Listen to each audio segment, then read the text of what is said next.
जय जीशु। प्रभु जीशु कृष्णटारे मोर अति प्रिय भाई और भौणी मैंने समस्त केमती अच्छा भलरे रहतु। जौहन समाचार अध्याय 1 पद संज्ञा 1। आद्यरे वाक्य थिले, वाक्य ईश्वर सहित थिले एवं सही वाक्य ईश्वर थिले। आसतु मोर भाई और भौणी माने से वाक्य आम वर्तमान शुणा।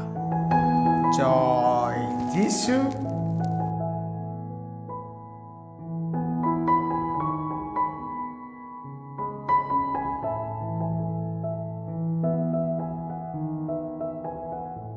लेविय अध्याय 17। रक्तर पवित्रता। प्रभु मोसेसंकु कहिले, आरोन तार पुत्रगण और समस्त इस्राएल जनता को कुह, यह प्रभुंकर आदेश वचन। इस्राएल जनता मध्यरु केही जदि बलद मेष शावक किंबा छाग को छाउणी मध्यरे किंबा बाहर निधन करे और पवित्रालय सम्मुख को उपहार नैवेद्य सदृश प्रभुंक उद्देश्य उत्सर्ग करिबा पाई समागम शिविर कपाट देश को ताको जदि नहीं न आसे, तेबे ताहार रक्तपात पाई से दायी हेबो। सेही व्यक्ति स्वजन मानक मध्यरु उच्छेदित हेबो। खला स्थान रे पशु गुड़ी को बद्ध करी नैवेद्य उत्सर्ग करिबा परिवर्ते प्रभुंक सन्निधान रे समागम शिविर कपाट निकटरे याजकंक पाखकु इस्राएलीय जनता जेपरी ताहाकु घेनी आणंती सेतिपाई एहा उद्दिष्ट। याजक सेगुड़िकर रक्त प्रभुंक बलिपीठ उपरे सिंचन करिबो ओ मेदकु प्रभुंक उद्देश्य रे प्रीतिकर सौरभ्य सदृश दग्ध करिबो। सुतरां जेउ मानक पश्चात गमन करी गणिका वृत्ति रे व्रती होइथिले, सेही पिशाच गणक उद्देश्य रे सेमाने आउ केबे हे नैवेद्य उत्सर्ग न करंतु। यह समग्र वंशानुक्रमे सेमानंक पाई उद्दिष्ट एक शाश्वत नियम हेबो। तुमे सेमानंकु कुह जे इस्राएलीय वंश किंबा सेमानंक गहण रे बास करिथिबा विदेशी मानंक मध्यरु केही जेबे होम बड़ी अथवा भिन्न किछि नैवेद्य उत्सर्ग करंती ओ ताहा जदि प्रभुंक उद्देश्य रे उत्सर्गित हेबा पाई समागम शिविर कपाट देश को घेनी न आसंती, तेबे से स्वजन मानंक मध्यरु उच्छेदित हेबो। इस्राएलीय वंश किंबा से मानंक गहण रे बास करुथिबा विदेशी मानंक मध्यरु केही जदि रक्तपान करे, तेबे सेही रक्त पिपासु व्यक्ति विरुद्ध रे मु मोर मुख को घूरित करिबी और स्वजन मानंक मध्यरु मु ताको विच्छेदित करिबी। कारण शरीरर जीवन रक्त रे अवस्थित। ताहा बलिपीठ उपरे तुम जीवन परिवर्ते पाप परिहार पाई मु तुम मानंकु प्रदान करिअछि। सेथिरे जीवन अवस्थित थिबा जगु रक्त ही पाप परिहार संपादन करे। सुतरां तुमे माने रक्तपान करिबो नाही किंबा तुम गहण रे बास करिथिबा कोनोसी विदेशी सुधा रक्त को पान करिबो नाही। मु एही परी इस्राएलीय जनता को कही अछि। इस्राएलीय जनता मध्यरु कोनोसी व्यक्ति किंबा सेमानंक गहण रे बास करिथिबा कोनोसी विजातीय व्यक्ति भक्षण योग्य कोनोसी पशु किंबा पक्षी को शिकार करी आनिले, से तार रक्त को ढाली दे धूली द्वारा आच्छादन करिबो। कारण समस्त प्राणी मानक जीवन रक्त रे अवस्थित। अतएव कौनसी प्राणीर रक्त पान करिबो नाही। मु यह इस्राएलीय जनता को कही अछि। କାରଣ ସମସ୍ତ ପ୍ରାଣୀମାନଙ୍କ ଜୀବନ ରକ୍ତରେ ଅବସ୍ଥାନ କରେ। ଯିଏ ତାହାକୁ ପାନ କରେ ସେ ସ୍ୱଜନମାନଙ୍କ ମଧ୍ୟରୁ ବିଚ୍ଛେଦିତ ହେବ। ସ୍ୱୟଂ ମୃତ କିମ୍ବା ବନ୍ୟଜନ୍ତୁ ଦ୍ୱାରା ନିହତ କୌଣସି ପଶୁର ଭକ୍ଷଣକାରୀ, ସେ ସ୍ୱଦେଶୀ ହେଉ ଅଥବା ବିଦେଶୀ ହେଉ, ସେ ନିଜ ବସ୍ତ୍ର ଧୌତ କରି ସ୍ନାନ କରିବ। ସାୟଂକାଳ ପର୍ଯ୍ୟନ୍ତ ସେ ଅଶୁଦ୍ଧ ରହିବ। ତାପରେ ସେ ଶୁଦ୍ଧପୂତ ହେବ। କିନ୍ତୁ ଯିଏ ନିଜ ବସ୍ତ୍ରକୁ ଧୌତ ନ କରେ କିମ୍ବା ସ୍ନାନ ନ କରେ, ସିଏ ଦୋଷୀ ସାବ୍ୟସ୍ତ ହେବ। ଅଧ୍ୟାୟ 18। ପ୍ରଭୁ ପୁଣି ମୋଶେସଙ୍କୁ କହିଲେ, ଇସ୍ରାଏଲୀୟ ଜନତାକୁ କୁହ ଯେ, ପ୍ରଭୁ ତୁମ ଈଶ୍ୱର ମୁଁ ଅଟେ। ତୁମେମାନେ ଯେଉଁଠାରେ ବାସ କରିଥିଲ, ସେହି ଇଜିପ୍ଟର ବାସୀମାନଙ୍କ ସଦୃଶ କିଛି କାର୍ଯ୍ୟ ସମ୍ପାଦନ କରିବ ନାହିଁ। ସେପରି ଭାବେ ମୁଁ ତୁମମାନଙ୍କୁ ଆନୟନ କରି ପ୍ରବେଶ କରାଇବାକୁ ଥିବା କାନାନ ଦେଶବାସୀମାନଙ୍କ ତୁଲ୍ୟ ମଧ୍ୟ କିଛି କାର୍ଯ୍ୟ ସାଧନ କରିବ ନାହିଁ। ସେମାନଙ୍କର ନିୟମାନୁସାରେ ତୁମେମାନେ ବ୍ୟାପାର କରିବ ନାହିଁ, ବରଂ ମୋର ଅଧ୍ୟାଦେଶ ତଥା ନିୟମାନୁଯାୟୀ ତୁମେ ବ୍ୟାପାର କରିବ। ମୁଁ ଅଟେ ପ୍ରଭୁ ତୁମ ଈଶ୍ୱର। ତୁମେମାନେ ମୋର ନିର୍ଦ୍ଦେଶ ତଥା ନିୟମାବଳୀକୁ ପାଳନ କରିବ। ଯିଏ ତାହା ଅନୁସରଣ କରେ, ସିଏ ଜୀବିତ ରହିବ। ମୁଁ ଅଟେ ପ୍ରଭୁ। ନିଜ ଆତ୍ମୀୟମାନଙ୍କ ଉଲଗ୍ନତାକୁ ଅନାବୃତ କରିବା ଉଦ୍ଦେଶ୍ୟରେ ତୁମ ମଧ୍ୟରୁ କେହି ସେମାନଙ୍କ ସନ୍ନିକଟ ହେବ ନାହିଁ। ତୁମ ମାତାଙ୍କ ଉଲଗ୍ନତାକୁ ଅନାବୃତ କରି ତୁମେ ତୁମ ପିତାଙ୍କୁ ଅପମାନିତ କରିବ ନାହିଁ। ସେ ତୁମ ମାତା ହୋଇଥିବା ଯୋଗୁଁ ତୁମେ ତାହାର ଉଲଗ୍ନତାକୁ ଅନାବୃତ କରିବ ନାହିଁ। ତୁମ ପିତୃ ପତ୍ନୀର ଉଲଗ୍ନତାକୁ ମଧ୍ୟ ଅନାବୃତ କରିବ ନାହିଁ, କାରଣ ତାହା ତୁମ ସ୍ୱୟଂ ପିତାଙ୍କ ଉଲଗ୍ନତା ଅଟେ। ତୁମ ପିତୃକନ୍ୟା କିମ୍ବା ମାତୃକନ୍ୟା, ଯେ କି ସ୍ୱଦେଶଜାତା କିମ୍ବା ବିଦେଶଜାତା ହେଲେ ବି, ସେ ତୁମର ଭଗ୍ନୀ। ସୁତରାଂ ତୁମେ ତାକୁ ଉଲଗ୍ନ କରିବ ନାହିଁ। ତୁମେ ତୁମ ପୁତ୍ରକନ୍ୟା କିମ୍ବା ଦହିତ୍ରୀର ଉଲଗ୍ନତାକୁ ଅନାବୃତ କରିବ ନାହିଁ, କାରଣ ସେମାନଙ୍କ ଉଲଗ୍ନତା ତୁମର ସ୍ୱୟଂ ଉଲଗ୍ନତା ଅଟେ। ତୁମ ପିତାଙ୍କ ଔରସରୁ ତାଙ୍କ ପତ୍ନୀ ଜନ୍ମ ଦେଇଥିବା କନ୍ୟା ତୁମ ଭଗ୍ନୀ ଥିବା ଯୋଗୁଁ ତୁମେ ତାହାର ଉଲଗ୍ନତାକୁ ଅନାବୃତ କରିବ ନାହିଁ। ତୁମ ପିତୃ ସହୋଦରୀଙ୍କର ଉଲଗ୍ନତାକୁ ମଧ୍ୟ ଅନାବୃତ କରିବ ନାହିଁ, କାରଣ ସେ ତୁମ ପିତାଙ୍କ ନିକଟ ସମ୍ପର୍କୀୟା ନାରୀ ଅଟେ। ତୁମ ମାତୃ ସହୋଦରୀର ଉଲଗ୍ନତାକୁ ତୁମେ ଅନାବୃତ କରିବ ନାହିଁ, କାରଣ ସେ ତୁମ ମାତାଙ୍କ ନିକଟ ସମ୍ପର୍କୀୟା ନାରୀ ଅଟେ।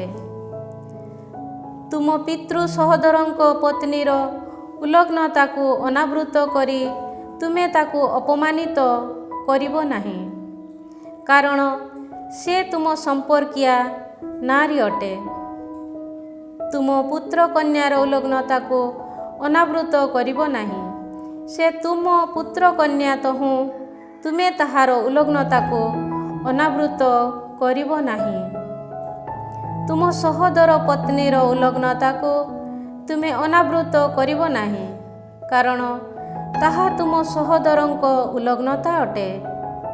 ତୁମେ କୌଣସି ନାରୀ ତଥା ତାହାର କନ୍ୟାକୁ ଗ୍ରହଣ କରି ସେମାନଙ୍କ ଉଲଗ୍ନତାକୁ ଅନାବୃତ କରିବ ନାହିଁ। ତାହାର ପୁତ୍ରକନ୍ୟା କିମ୍ବା ଦହିତ୍ରୀର ଉଲଗ୍ନତାକୁ ଅନାବୃତ କରିବା ଉଦ୍ଦେଶ୍ୟରେ ତୁମେ ସେମାନଙ୍କୁ ଗ୍ରହଣ କରିବ ନାହିଁ, କାରଣ ସେମାନେ ତୁମ ନିକଟ ସମ୍ପର୍କୀୟ ନାରୀଗଣ ଅଟନ୍ତି। ତାହା ଦୋଷାବହ ଅଟେ। ତୁମର ପତ୍ନୀ ଅଦ୍ୟାବଧି ଜୀବିତା ଥିବା ସମୟରେ ତାହାର ଭଗ୍ନୀକୁ ସୌତୁଣୀ ସଦୃଶ ଗ୍ରହଣ କରିବ ନାହିଁ କିମ୍ବା ତାହାର ଉଲଗ୍ନତାକୁ ଅନାବୃତ କରିବ ନାହିଁ। ରଜସ୍ୱଳାବସ୍ଥାର ଅଶୁଦ୍ଧତା ଥିବା ଜଣେ ନାରୀ ନିକଟକୁ ଯାଇ ତୁମେ ତାହାକୁ ଅନାବୃତ କରିବ ନାହିଁ। ତୁମ ପ୍ରତିବେଶୀର ପତ୍ନୀ ସଙ୍ଗରେ ସହବାସ କରି ତୁମେ ନିଜକୁ ଅଶୁଦ୍ଧ କରିବ ନାହିଁ। ତୁମ ପୁତ୍ରମାନଙ୍କ ମଧ୍ୟରୁ କାହାକୁ ମୋଲେକ ଉଦ୍ଦେଶ୍ୟରେ ନୈବେଦ୍ୟ ଉତ୍ସର୍ଗ କରି ତୁମ ଈଶ୍ୱରଙ୍କ ନାମକୁ ତୁମେ ଅପବିତ୍ର କରିବ ନାହିଁ। ମୁଁ ଅଟେ ପ୍ରଭୁ। ତୁମେ ନାରୀ ସହିତ ଯେପରି ସହବାସ କର ସେହିପରି ଅନ୍ୟ ପୁରୁଷ ସହିତ ତୁମେ ସହବାସ କରିବ ନାହିଁ। ଏହା ଏକ ଜଘନ୍ୟ କାର୍ଯ୍ୟ ଅଟେ। କୌଣସି ପଶୁ ସହିତ ସହବାସ କରି ତୁମେ ନିଜକୁ କଳୁଷିତ କରିବ ନାହିଁ। ସେପରି ଭାବେ କୌଣସି ନାରୀ ମଧ୍ୟ ପଶୁ ସହିତ ସହବାସ କରିବ ନାହିଁ। ତାହା ଏକ ଅପ୍ରୟୋଗ୍ୟ କାର୍ଯ୍ୟ ଅଟେ।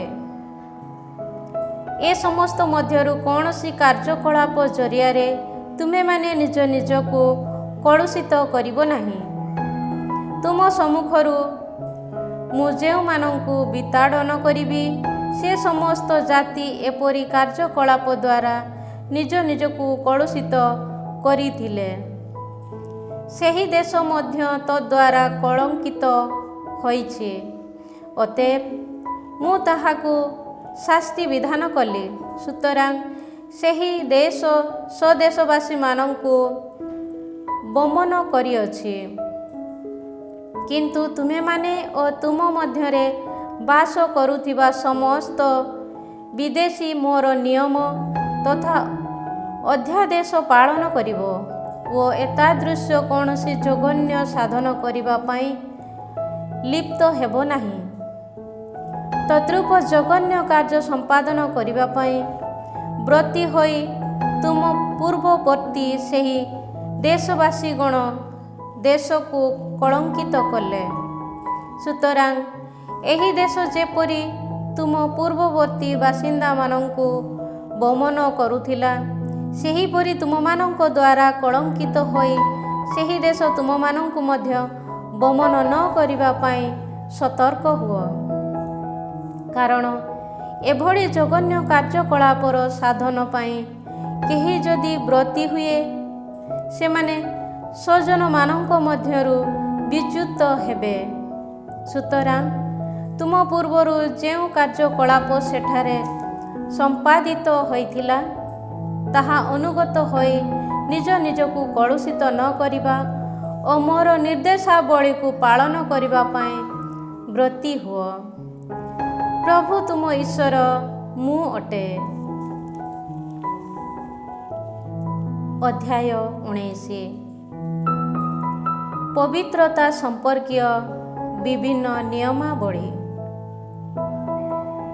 ଏହାପରେ ପ୍ରଭୁ ମୋଶେସଙ୍କୁ କହିଲେ, ଇସ୍ରାଏଲୀୟ ଜନମଣ୍ଡଳୀକୁ କୁହ, ତୁମେମାନେ ପୂତ ପବିତ୍ର ହୁଅ, କାରଣ ମୁଁ ପ୍ରଭୁ ତୁମ ଈଶ୍ୱର ପବିତ୍ର ଅଟେ। ତୁମେମାନେ ନିଜ ପିତାମାତାଙ୍କ ପ୍ରତି ସମ୍ମାନ ପ୍ରଦର୍ଶନ କରିବ ଓ ମୋର ସାବତ ପାଳନ କରିବ। ମୁଁ ଅଟେ ପ୍ରଭୁ ତୁମ ଈଶ୍ୱର। ପିତୁଳାଗୁଡ଼ିକୁ ଆରାଧନା କରିବ ନାହିଁ କିମ୍ବା ଦେବମାନଙ୍କ ପ୍ରତିମୂର୍ତ୍ତି ଗୁଡ଼ିକୁ ଛାଞ୍ଚ କରିବ ନାହିଁ। ମୁଁ ଅଟେ ପ୍ରଭୁ ତୁମ ଈଶ୍ୱର।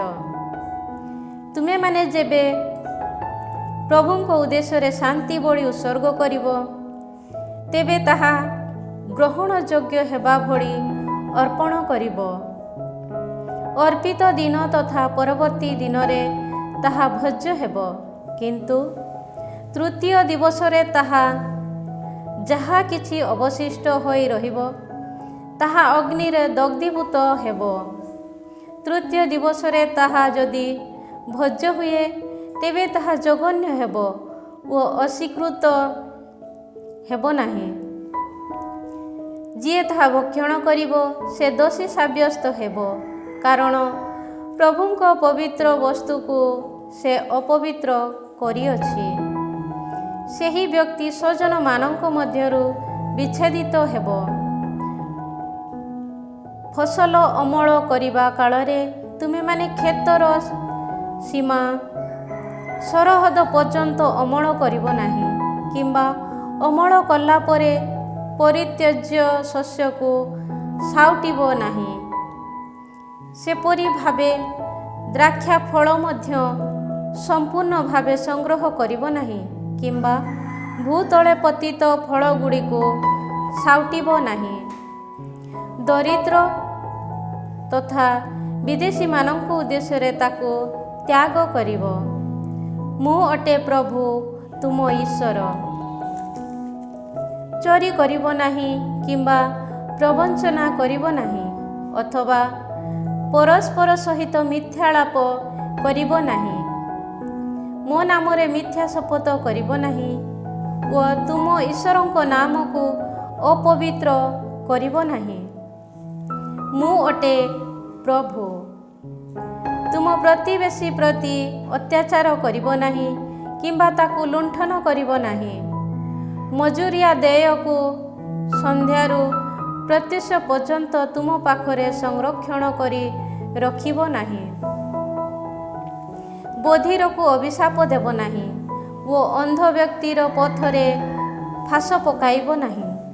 ବରଂ ତୁମ ଈଶ୍ୱରଙ୍କ ପ୍ରତି ତୁମେ ଭୟଭକ୍ତି ପ୍ରଦର୍ଶନ କରିବ। ମୁଁ ଅଟେ ପ୍ରଭୁ।